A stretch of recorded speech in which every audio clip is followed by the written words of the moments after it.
जब मेघनाद का जन्म हुआ, तभी आकाश में गर्जन और बिजली की कड़क हुई। इसी कारण उसका नाम पड़ा मेघनाद। मेघ छाक बादल, नाद हनट गर्जना। यह संकेत था कि वह असाधारण शक्ति वाला राक्षस बनने वाला है। मेघनाद ने मात्र युवा अवस्था में स्वर्ग पर चढ़ाई कर दी। उसने देवताओं को पराजित किया और इंद्र को बंधक बनाकर लंका ले आया। इसी कारण उसे नाम मिला इंद्रजीत, अर्थात इंद्र को जीतने वाला। इतना ही नहीं, देवताओं ने उसके भय से कई बार स्वर्ग छोड़ दिया। मेघनाद को वरदान था कि वह युद्ध में अदृश्य होकर प्रहार कर सकता है।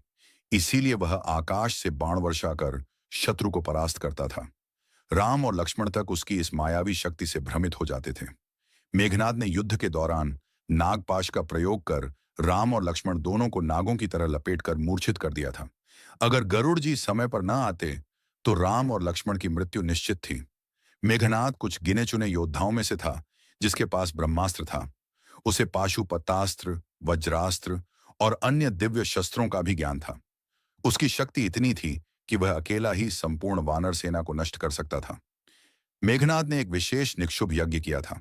ब्रह्मा जी ने उसे वरदान दिया कि जब तक यह युद्ध के समय यज्ञ को पूर्ण कर लेगा, इसे कोई देवता, दानव, असुर या मानव नहीं मार सकता।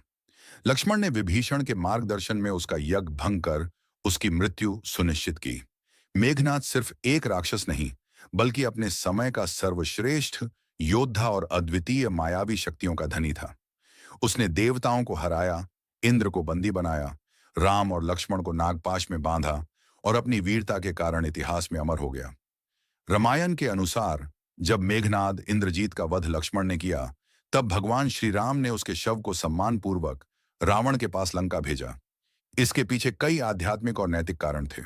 मेघनाद अत्यंत पराक्रमी और धर्मनिष्ठ योद्धा था, जिसने अपने पिता और राज्य के लिए अंत तक वीरता दिखाई। राम उसे शत्रु मानते हुए भी उसकी वीरता का सम्मान करते थे। राम जानते थे कि रावण अब अपने पुत्र को खोकर दुखी होगा। शव को सम्मानपूर्वक भेजकर राम ने यह दर्शाया कि उनका युद्ध रावण के अधर्म से है, न कि उसकी व्यक्तिगत शत्रुता से।